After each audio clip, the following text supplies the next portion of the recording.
4월 4일 새벽 묵상 시작하겠습니다. 사도신경으로 신앙을 고백합니다. 전능하사 천지를 만드신 하나님 아버지를 내가 믿사오며 그 외아들 우리 주 예수 그리스도를 믿사오니 이는 성령으로 잉태하사 동정녀 마리아에게 나시고 본디오 빌라도에게 고난을 받으사 십자가에 못 박혀 죽으시고 장사한 지 사흘 만에 죽은 자 가운데서 다시 살아나시며 하늘에 오르사 전능하신 하나님 우편에 앉아 계시다가 죄로로서 산 자와 죽은 자를 심판하러 오시리라. 성령을 믿사오며 거룩한 공회와 성도가 서로 교통하는 것과 죄를 사하여 주시는 것과 몸이 다시 사는 것과 영원히 사는 것을 믿사옵나이다. 아멘. 찬송가 303장입니다. 날 위하여 십자가에. 같이 찬송합니다. 날 위하여 십자가에 중한 고통 받으사 대신 죽은 주 예수의 사랑하신 은혜여 보배로운 피를 흘려 영영 죽을 죄에서 구속함을 받은 우리 어찌 찬양 안 할까. 예수 안에 있는 우리 한량없이 즐겁고 주 성령의 위로함이 마음속에 차도다. 천국 음악 소리 같은 은혜로운 그 말씀 끊임없이 받는 우리 어찌 찬양 안 할까. 이 세상에 모진 풍파 쉬지 않고 불어도 주님 안에 보호받는 우리 마음 편하다. 늘 깨어서 기도하고 저 천국을 바라며 주님만을 기다리니 어찌 찬양 안 할까.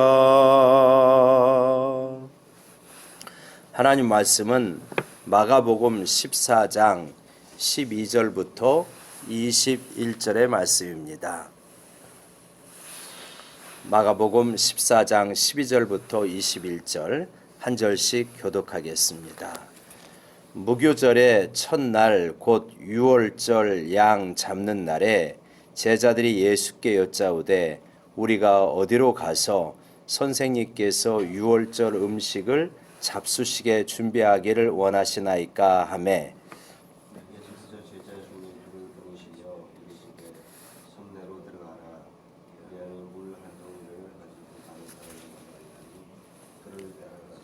어디든지 그가 들어가는 그 집 주인에게 이르되 선생님의 말씀이 내가 내 제자들과 함께 유월절 음식을 먹을 나의 객실이 어디 있느냐 하시더라 하라.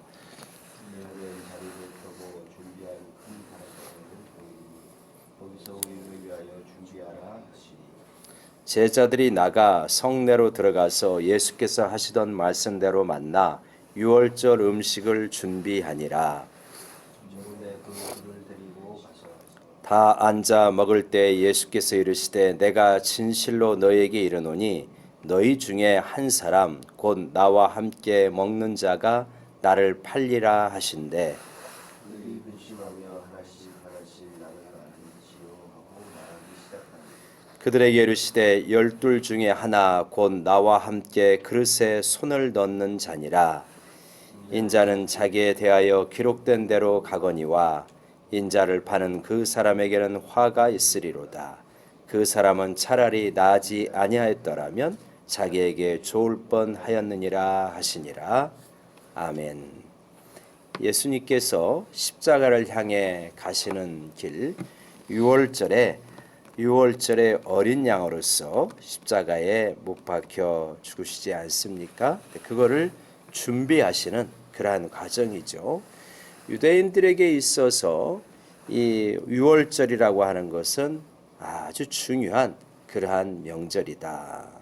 그래서 이스라엘 백성들, 특별히 이스라엘 남성들은 이러한 6월절, 또 장막절, 수장절 너무너무 중요한 절기여서 이렇게 성전에 가서 하나님께 제사를 드리게 되어집니다. 근데 그 중에서도 특별히 6월절은 가장 중요한 명절이죠. 그래서 6월절이라고 하는 것은 무엇이냐? 이스라엘 백성들이 이 출애굽을 기념하여서 절기로 보내는 것이 6월절이죠. 6월이라고 하는 것은 영어로는 패스오버, 넘어갔다. 하나님의 천사가 애굽의 모든 처음 난 것을 칠 때, 그러할 때 양을 잡아가지고 문설주와 임방에 바르면, 그러면 이제 이 하나님의 이 진노의 천사가 다 거기를 건너뛰었다, 넘어갔다라고 해서 6월절을 보내게 되어지죠. 그래서 6월절에 이 양을 잡고 명절을 지키고 그리고 나서 이제 일주일 동안 또 무교절로 보내게 되어집니다. 그래서 총 8일이죠. 그래서 무교절이 이제 무교라는 뜻 자체가 누룩이 없다 이런 뜻이어서 누룩이 없는 빵을 먹으면서 보내는 그것이 이제 무교절이 되어지죠. 그래서 6월절 명절을 보내고 무교절을 보내는 이것이 이 이스라엘에게 있어서 출애굽을 기념하는 가장 또 중요한 그런 명절이다 이렇게 볼 수 있습니다. 그래서 이스라엘 백성들이 이 예루살렘 성전에 와서 이러한 명절을 보내는 이때 예수님께서 6월절 어린 양으로서 십자가에 죽으신다 하는 것을 알 수 있죠. 그래서 세례 요한이 말하기를 예수님을 보면서 보라 세상 죄를 지고 가는 하나님의 어린 양이로다. 그래서 6월절에 이 어린 양을 잡아가지고 피를 바르고 그 고기를 먹었듯이 그렇게 지금 이제 예수님께서 어린 양으로서 이 묵묵히 십자가를 향해 가는 길이다 하는 걸 알 수 있습니다. 근데 이제 예수님과 제자들이 왔는데 이 어디선가 이 6월절 식사를 하고 이 명절을 보내야 되지 않습니까? 근데 이제 어디서 보내느냐? 우리가 보면은 이 여기서 어떤 상당히 특이한 장면을 볼 수 있죠. 12절에 무교절의 첫날 곧 6월절 양 잡는 날에 우리가 제자들이 선생님께 묻습니다. 예수께 묻기를 우리가 어디로 가서 선생님께서 6월절 음식을 잡수시게 준비하기를 원하시나이까?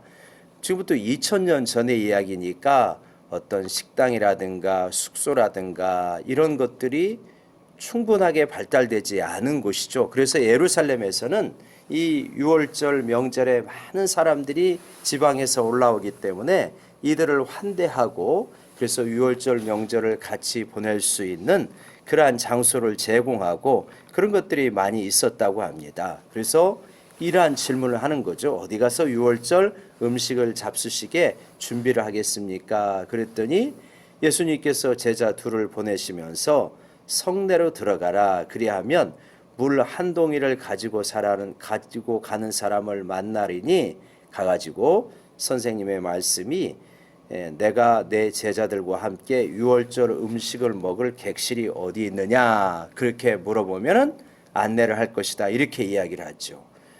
이 장면을 보면은 무엇을 우리가 알 수 있습니까?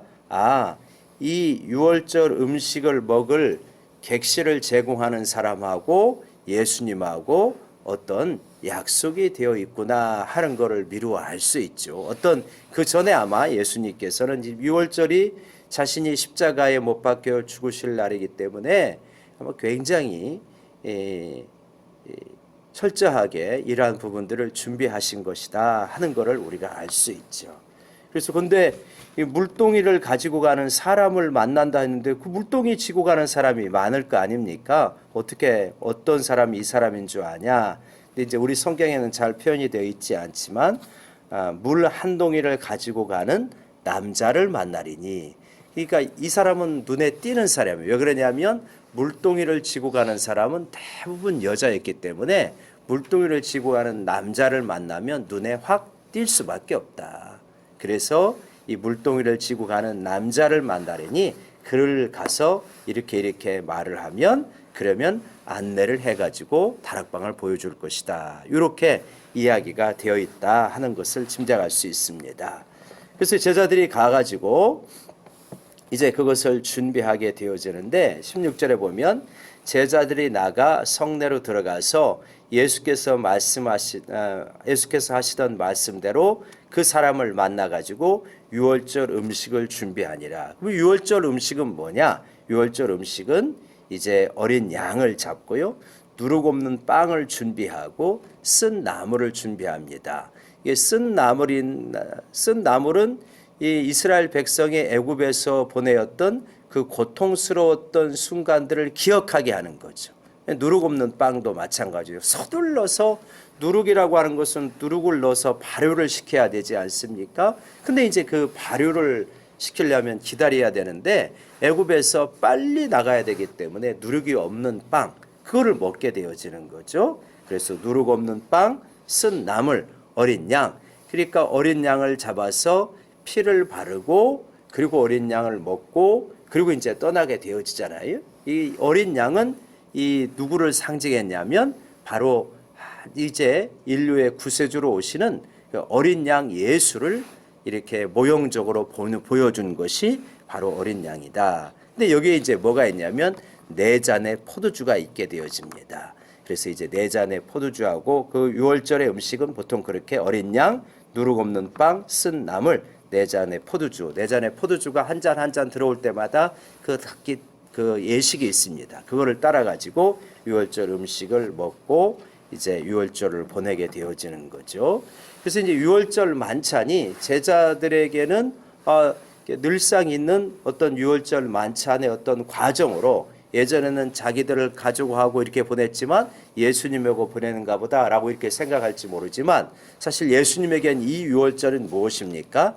십자가로 가시는 길이죠. 십자가에서 인류의 죄를 대속하시고 그러면서 이제 옛 아담이 아닌 새로운 아담으로서 구원의 역사, 새로운 인류를 만드시는 그러한 아주 중요한 절기다. 그 길을 묵묵히 걸어가시는 예수님을 우리가 생각하게 되어집니다. 사실 지금 절기상으로는 사순절이죠.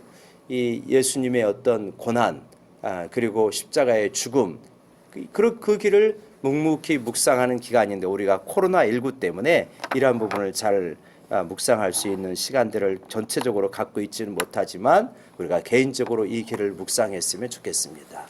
예수님께서 유월절 어린 양으로서 이렇게 그 십자가를 향해서 걸어가시는 그 길을 우리가 잘 묵상을 하면서 그러면서 죽음의 길인 줄 알지만 말씀을 이루시기 위하여서 묵묵히 걸어가시는 예수님, 우리가 그분을 묵상하게 되기를 원합니다. 이제 날이 저물매 예수님께서 12명의 제자를 데리시고 앉아서 먹습니다. 그때 음식을 먹으시면서 뭐라고 그러시냐면 예수님께서 너희 중에 한 사람 곧 나와 함께 먹는 자가 나를 팔리라 이렇게 말씀을 하십니다. 이거는 이제 그 음식을 먹던 사람들에게 청천벽력 같은 소리죠. 아니 우리와 함께 음식을 먹고 있는 이 사람 중에 예수님을 팔다니, 근데 이거는 나를 배신하리라 그런 거잖아요. 근데 이 말씀은 우리보다는 그들에게는 훨씬 충격적으로 다가오는 거예요. 왜냐하면 이 말씀은 시편 41편 9절에 있는 말씀입니다. 이 시편 41편 9절에 있는 말씀인데 이거는 무슨 이야기냐면 다윗의 시인데 나와 함께 떡을 먹는 자가 나를 배반한다라고 하는 것은 이 다윗의 식탁에서 같이 식사를 하면서 웃고 기뻐하고 맛있게 먹던 그러한 아주 충성스러운 사람들, 그러한 가족과 같고 형제와 같은 자가 나를 배반한다. 이건 누구를 말합니까? 이 압살롬이 자신을 배반할 때 압살롬 편에 섰던 책략가 아히도벨을 이야기하는 것입니다. 그렇게 나를 배반할 것이다. 그 내용을 제자들은 알고 있는 거죠. 시편의 이 구절을. 근데 예수님께서 그 구절을 인용해서 너희 중에 한 사람 곧 나와 함께 먹는 자가 나를 팔리라 이렇게 말하고 있습니다. 그러자 제자들이 근심하면서 하나씩 나는 아니지요. 나는 아니지요. 이렇게 말을 하고 있습니다. 이때 가룟 유다의 마음은 어떨까요? 나는 아니지요. 나는 아니지요. 마치 이 순서로 돌아가면서 이야기하듯이 이야기할 때 가룟 유다도 뭔가 그 대열에 동참해 가지고 이야기를 해야 될 텐데 근데 뭔가 얼버무리면서 이렇게 넘어갔을 거 아니겠습니까? 참 이러한 그 모습을 보면서 하나님께서 계속하여서 주님께서 기회를 주심에도 불구하고 돌이키지 않는 그러한 가룟 유다의 모습을 우리가 상상하게 되어집니다. 우리가 참 그 모습을 보면서 주님께서는 늘 기회를 주시지만 돌이키지 않는 그러한 제자들 그리고 그러한 어떤 가룟 유다 그 모습을 보게 되어지는 거죠. 그래서 나는 아니지요 나는 아니지요 했을 때 그들에게 이르시기를 12 중에 하나 나와 함께 그릇에 손을 넣는 자니라. 그러면서 21절에 인자는 자기에 대하여 기록된 그대로 가거니와 사실 예수님께서 십자가를 향해 가시는 길을 보면 좀 무력하게 보일 수도 있습니다. 이후에 이제 이 기도하시다가 붙잡히시게 되고 밤새도록 신문을 받게 되어지고 또 왕에게 끌려갔다가 총독에게 신문을 받고 채찍질을 당하고 그리고 십자가에 못 박히시는 과정을 보면 어디 하나 저항의 구석을 찾을 수 없는 그러한 무기력한 모습을 보이는 것처럼 보이지만 실제로 예수님께서는 힘이 없고 무기력해서 이렇게 십자가를 향해서 가는 것이 아니라 뭐라고 말씀하십니까? 인자는 자기에 대해서 기록된 걸로 가는 것이다. 이 하나님의 말씀을 성취하시는 과정으로 십자가에 죽으시는 것이지 힘이 없고 무기력해서 십자가에 죽으시는 것이 아니다라고 하는 것을 말씀해 주십니다. 그렇게 인자는 가시지만 인자를 파는 그 사람에게는 화가 있으리로다. 그 사람은 차라리 나지 아니하였더라면 자기에게 좋을 뻔하였느니라. 얼마나 기가 막힌 그러한 말씀입니까? 차라리 나지 아니었더라면 자기에게 좋을 뻔하였느니라. 가룟 유다가 왜 이렇게 되었습니까? 그것은 이 가룟 유다가 이 잘못된 선택을 계속해서 해오기 때문이죠. 나는 운명의 희생자이다 이렇게 말할 수 없습니다. 가룟 유다는 탐욕을 따라가지고 가는 길이고 하나님이 제시하시는 옳은 길을 계속해서 거부하여서 가기 때문에 이 가장 인류의 역사에서 가장 비참한 그러한 오명을 뒤집어 쓴 사람이 가룟 유다가 아니겠습니까? 이후에도 가룟 유다 같은 존재들이 있는 것이죠. 주님께서 분명한 의로운 길을 제시함에도 불구하고 탐욕스럽기 때문에 그리고 자기의 욕심에 충실하고 또 자기 자신을 절대로 놓칠 수 없기 때문에 이 길을 가는 사람들이 있습니다. 우리는 그러한 길이 아니라 정말 이 가룟 유다의 길이 아니라 이 예수님의 십자가 길에 동참하였던 여러 무명의 사람들이 있지 않습니까? 이 다락방을 내준 사람, 어린 나귀를 내준 사람, 이런 또 예수님에게 무덤을 내준 사람, 이런 여러 이 십자가의 길에 동참하는 사람들이 있는데, 가룟 유다의 길이 아닌 십자가의 길에 동참하는 그 길을 갈 수 있는 저희 모두가 되기를 원합니다.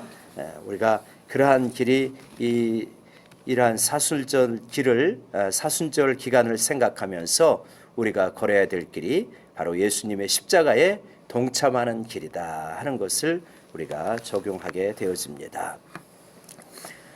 여러분, 이제 코로나19로 인하여서 이 기간이 장기화되면서 우리들이 많이 지치기도 하고 영적으로 또 힘을 내기가 어려운 순간이 있을 수도 있습니다. 함께 모여서 합심하여서 기도해야 힘을 낼 수도 있지만 그러한 것이 잘 되지 않는 그러한 상황입니다. 서로를 전화로 격려하고 또 그러는 가운데 또 우리 기도의 골방을 잘 지키면서 하나님 앞에 기도하면서 우리가 예수님이 걸어가신 그 십자가의 묵묵한 길을 주님 저희도 걸어가기를 원합니다 하는 마음으로 오늘 하루도 토요일을 보내면서 또 승리할 수 있는 그런 하루가 되시기를 간절히 바랍니다. 기도하겠습니다. 하나님 아버지, 예수님께서 십자가를 향해서 걸어가시는 그 길을 생각하게 되어집니다. 오늘날 우리들이 함께 모여서 기도하고 하나님이여 예배하고 이러한 시간을 충분히 가질 수는 없지만, 그러나 우리 기도의 골방에서 또 묵상을 하면서 예수님이 걸어가셨던 십자가의 길, 어린 양의 길을 잘 생각해 볼 수 있도록 주님이여 도와주시옵소서. 그래서 특별히 가룟 유다가 욕심 때문에 예수님을 배반한 길을 갔는데 저희는 절대로 그 길을 가지 않도록 도와주시옵소서. 예수님의 참된 제자로서 십자가의 길에 동참하는 묵묵한 제자들이 되어줄 수 있도록 주님이여 붙잡아 주시옵소서. 이 시간 기도할 때 성령님께서 우리의 기도를 이끌어 주시옵소서. 예수님의 이름으로 기도드리옵나이다. 아멘. 여러분, 코로나19로 인하여서 이 사태가 장기화되면서 많은 분들이 어려워하고 있는데 힘내시면서 이 위기를 잘 극복하고 또 기도로 깨어있고 또 서로를 위하여서 중보기도 하고 전화 가운데 서로를 격려할 수 있는 그러한 저희 모두가 되기를 원합니다. 마치겠습니다.